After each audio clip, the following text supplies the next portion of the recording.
კვლევის მიზანი იყო, რომ ინფორმაცია მოგგროვებინა პრეპარატ ნალოქსონის შესახებ და მისი გამოყენების პრაქტიკის შესახებ. აგრეთვე გამოგვეკვეთა ის პრობლემური ფაქტორები ოპიოიდური ზედოზირების შემთხვევაში თემში და ზოგადად სფეროს წარმომადგენლებს შორის.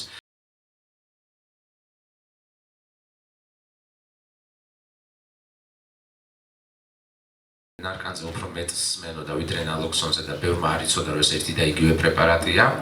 ასახელებდნენ შემდეგ ღონისძიებებს, რაც უნდა გაატაროს ზედოზირებისას. ეს არის მარილიანი წყლის ინექცია, რაც აქვე ხაზს უსვამ, რომ არის მცდარი ინფორმაცია, ხელოვნური სუნთქვა, გულის არაპირდაპირი მასაჟი. აქ საუბარი იყო ეს ციტირება, ცემატყება, ასე ვთქვათ, ხშირ შემთხვევაში ცდილობენ რომ ფიზიკური ზემოქმედებით გამოიყვანონ და ხშირად ეს ფიზიკური ზემოქმედება შეიძლება იმხელა პრობლემა გახდეს შემდეგ რომ ანუ ზედოზირებიდან გამოსული ადამიანისთვის სხვა პრობლემები დაიწყოს და ვენების გადაჭრაზე იყო საუბარი ასევე და ნალოქსონის ინექციაზე.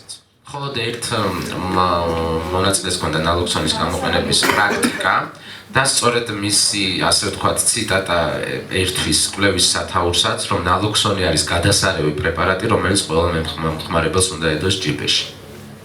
სამედიცინო სასწრაფო დახმარების შესახებ წარმოდგენები იყო ისეთი, რომ ისინი აუცილებლად დაურეკავენ პოლიციას. ჩვენ ეს კვლევა უკვე იმ დროს სტარდება, როდესაც ბატონმა მერაბიშვილმა გააკეთა ზეპირი ინსტრუქცია იმასთან დაკავშირებით, რომ არ მოხდეს დევნა, ჩვენი ინიციატივა იყო სწორედ მოვამზადეთ მთელი წერილი ამასთან დაკავშირებით, რატო იყო ეს მნიშვნელოვანი და ვიცით, რომ ეს პრაქტიკა არსებობს, თუმცა სხვადასხვა ადგილას სხვადასხვანაირად და ვერ ვიყენებთ ამას, ვინაიდან ოფიციალურად ეს კანონის საწინააღმდეგო ინსტრუქციაა და გვინდა რომ ერთი ადამიანის კეთილნებაზე კი არა, ზოგადად საკანონმდებლო, ასე ვთქვათ, ჩვენ ცნობიერებაში დამკვიდრდეს ესეთი მიდგომა, ჰუმანური მიდგომა.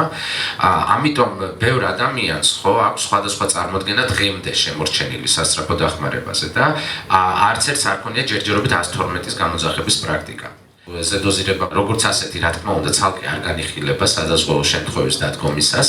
ეს განიხილება როგორც განზრახ დაზიანება, თვით დაზიანება ან გაუფრთხილებლობა და ასეთ მუხლს არც ერთი სადაზღვევო კომპანია არც ერთ კონტრაქტში უბრალოდ არ ანაზღაურებს. ანუ აქ ნარკოტიკების მოხმარებაზეც აღარ არის საუბარი ზოგადად. ინტერნეტ რესურსში საკმაოდ ფართოდ არის სამედიცინო და ფართო საზოგადოებისთვის განკუთვნილი ინფორმაცია ზედოზირებაზეც და ნალოქსონზეც, თუმცა ნაკლებად არის ინფორმაცია, რომელიც მორგებული იქნებოდა უშუალოდ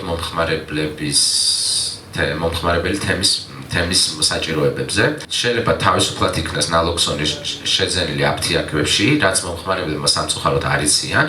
გაურკვეველი არის, როგორი პრაქტიკა იქნება 112-თან მუშაობის დროს. ჩვენ ვცდილობთ, რომ დოკუმენტირება მოვახდინოთ. სადაზღვევო კომპანიებთან არის სამუშაო გასაწევი, რომ ეს არ არის უბრალოდ ადამიანი, რომელიც იმყოფება სრულად იმის საკუთარი სიცოცხლის, ასე ვთქვათ, განკარგვის, ფხიზლად განკარგვის მდგომარეობაში და იზიანებს საკუთარ თავს ან გაუფრთხილებლობით ან ეს არ შეიძლება იყოს ზედოზირება აი ასეთ მდგომარეობასთან გათანაბრებული გამომდინარე საზოგადოებრივი ჯანდაცვის არგუმენტებით.